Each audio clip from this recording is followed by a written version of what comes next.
A gente tem hoje o chamado Deep Brain Stimulation, que é DBS, estimulação profunda do cérebro. O que é isso? A gente tem muitos estudos de, por exemplo, para Parkinson. Nessa imagem você vai ver que vai ter um eletrodo lá profundo em uma estrutura cerebral, por exemplo, que comanda um movimento fino, tá? Tem um vídeo muito bacana de um paciente com Parkinson, que ele tem a dificuldade motora fina, né? Que o Parkinson faz isso. O Parkinson, ele causa degeneração, morte de neurônios que comandam os movimentos finos. Existe uma área no cérebro que faz esse movimento fino, que é a chamada substância negra. Então o eletrodo é colocado lá. Quando o médico liga o estimulador, sabe o que acontece? O paciente recupera essa capacidade de regular esses movimentos finos. Ou seja, foi colocado um eletrodo que simulou a atividade neuronal, a atividade dopaminérgica. A substância negra é uma área cheia de dopamina que faz essa regulação motora fina. O Parkinson, ele tem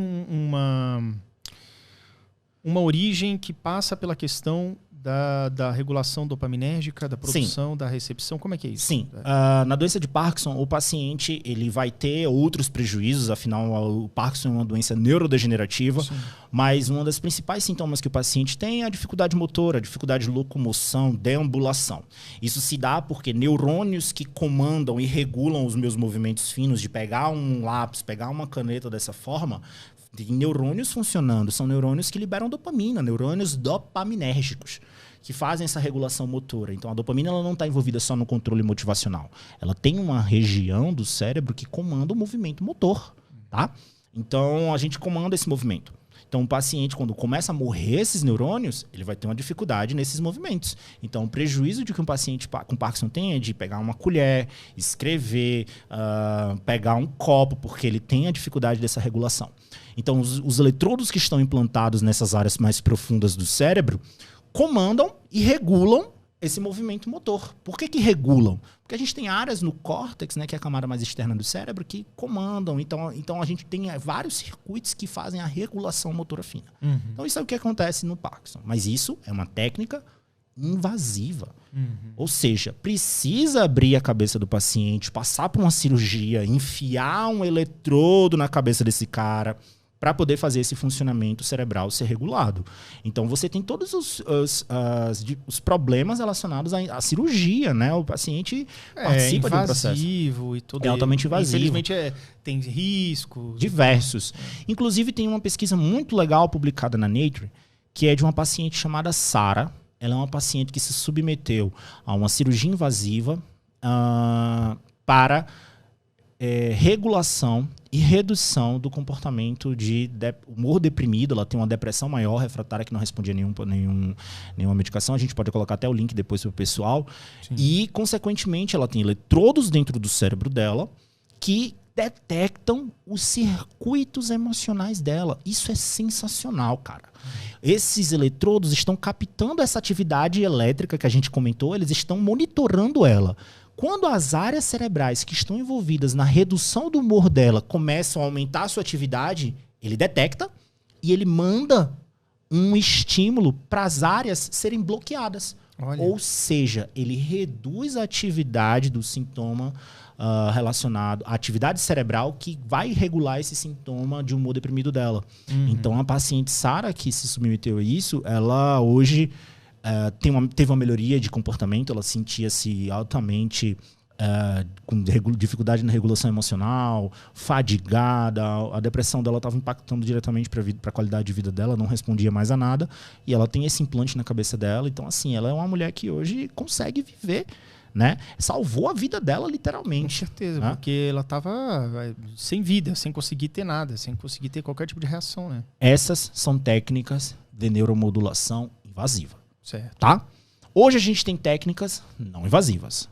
Ou seja, você pode mudar a atividade elétrica do neurônio, mudar a atividade neuronal, simplesmente colocando um eletrodo positivo e um eletrodo negativo em algumas áreas cerebrais. Então, existe uma técnica chamada estimulação transcraniana com corrente contínua. É TCC, no inglês se chama TDCS, que é basicamente o quê? É um estimulador do tamanho de um celular que tem um fio com polo positivo e um outro fio com polo negativo. é dado microestímulos da ordem de miliamperes, é muito pequenininho, a pessoa não sente. Ela sente só uma coceirinha assim na pele. E esses estímulos vão fazer o quê? Uma reorganização dos íons, porque o polo positivo vai atrair íons negativos, os opostos se atraem. O polo negativo vai atrair os íons positivos. Então ela vai fazer um influxo de corrente. Inclusive eu separei uma imagem muito bacana que tá aí na ETCC, eu vou colocar, tá? A imagem número 8, que demonstra esses pads, e aí ela vai fazer esse influxo de corrente iônica na cabeça da pessoa e vai fazer o quê? A modificação do funcionamento dos neurônios. Então hoje a gente tem estudos de ETCC para demonstração de melhoria de funcionamento executivo. Melhoria motora. Imagina você que tem desatenção como uma pessoa com TDAH. Você vai numa prova e você tem esses eletrodos. Você está estimulando o funcionamento executivo, as áreas do córtex pré-frontal relacionado à concentração, relacionado ao planejamento. Você está estimulando essa área. É esperado que o quê? Que você tenha uma melhor capacidade de comportamento. Tá? Então a ETCC é uma técnica, sim, muito conhecida, muito bem aprovada para isso. Ela é uma técnica não invasiva. Sim, e já está disponibilizada amplamente. No Brasil tem muitos profissionais. Tem muitos profissionais muito bons. Eu conheço alguns neurologistas no Brasil, fisioterapeutas que trabalham com ETCC, tá? E que tem resultados muito bacanas, tá bom? Para os pacientes. Inclusive a ETCC também ela é aplicada para crianças com autismo a fim de melhorar esse funcionamento executivo também. E redução de ansiedade, para humor deprimido também tem uma aplicação específica. Mas essa é uma técnica. Existem outras, como a TMS, que é a estimulação magnética transcraniana. No inglês no inglês é TMS, no português é EMT, estimulação magnética transcraniana. O que é feito? É colocado uma bobina em formato de 8, também tem uma imagem aí muito legal, que é a imagem 9, eu vou passar para o teu editor. É colocado uma bobina nas áreas cerebrais, tá? E essa bobina, literalmente, ela cria um campo magnético curto, pequeno, tá? Não é um campo magnético muito grande, feito às máquinas de ressonância magnética, mas é bem semelhante. Mas é um campo magnético curto, e esse campo magnético penetra ali o crânio, as meninges e chega na estrutura cerebral. Então ele vai também fazer um influxo dessa corrente iônica. Então ele gera também uma modulação da atividade eletrofisiológica do neurônio, ou seja, ele gera uma mudança na atividade sináptica neuronal a fim de melhorar o funcionamento daquela área.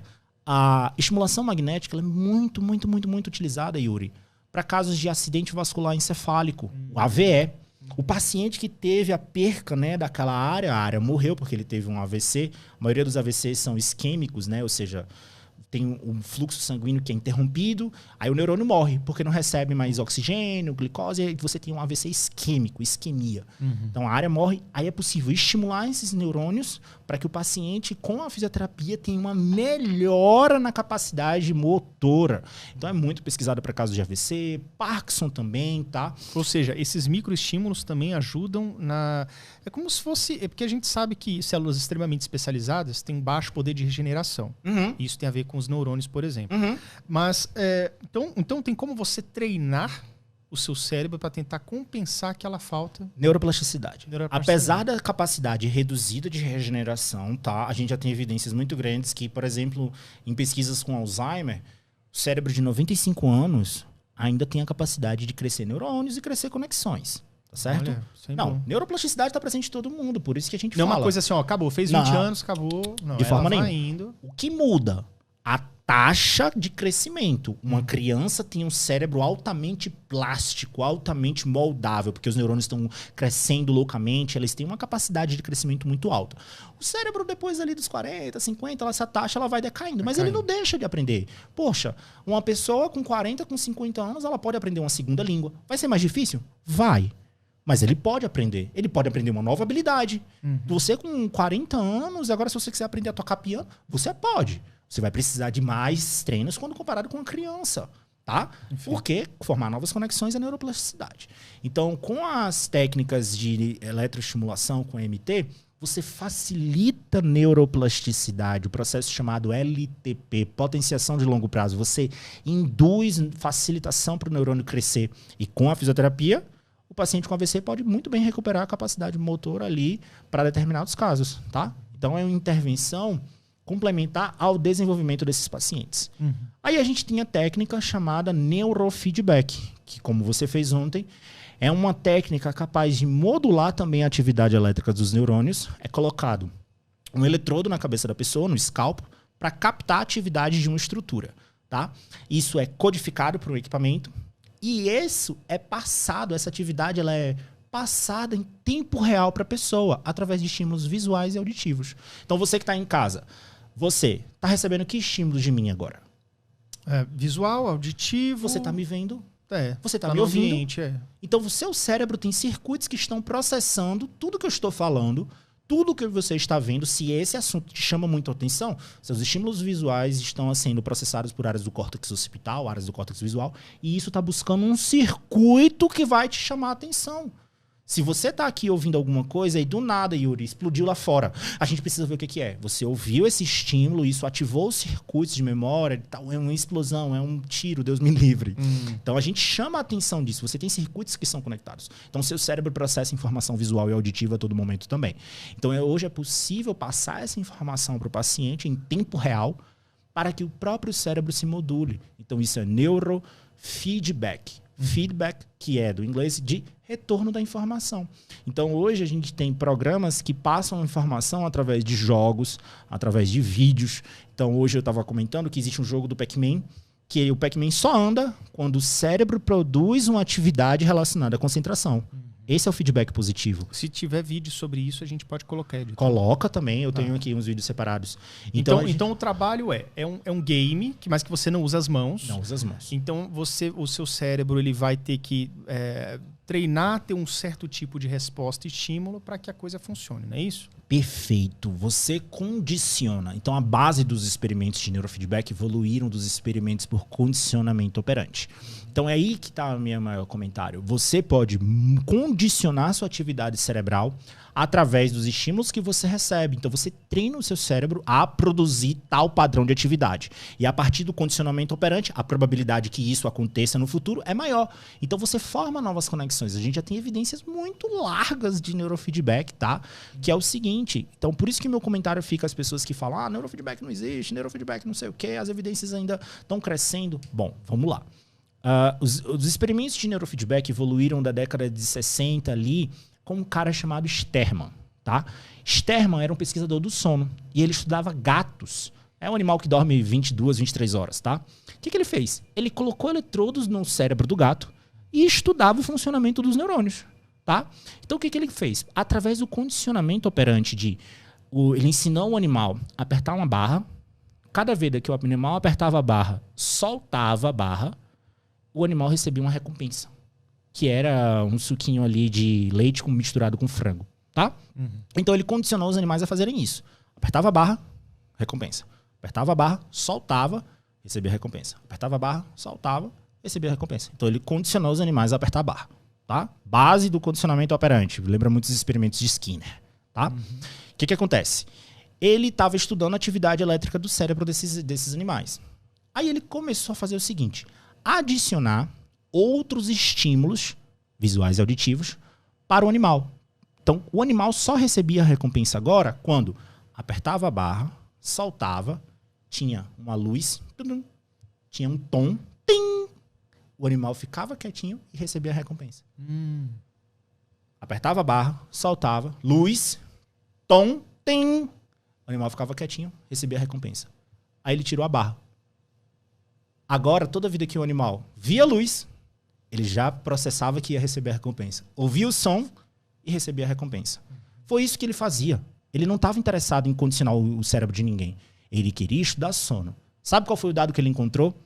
Que na hora que o animal via luz, apertava a barra, em vez do animal ficar lento, quietinho, esperando a recompensa, o animal tinha uma atividade que só aparecia naquele momento.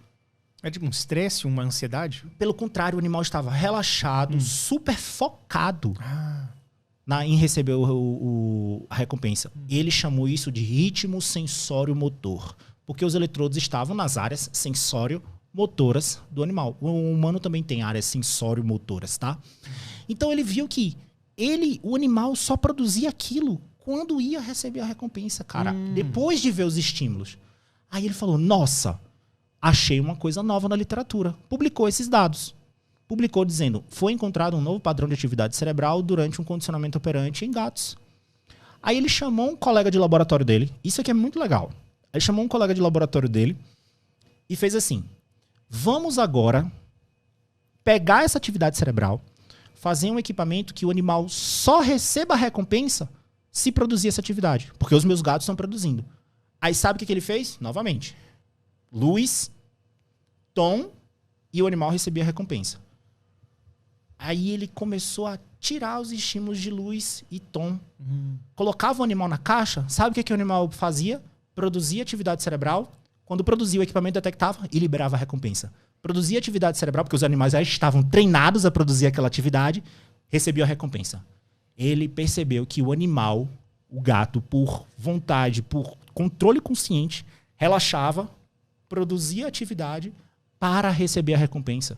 Foi aí que ele demonstrou que um experimento de condicionamento de atividade cerebral relacionada a uma recompensa por estímulo visual e auditivo é capaz de construir atividade, é capaz de modular isso. E publicou isso.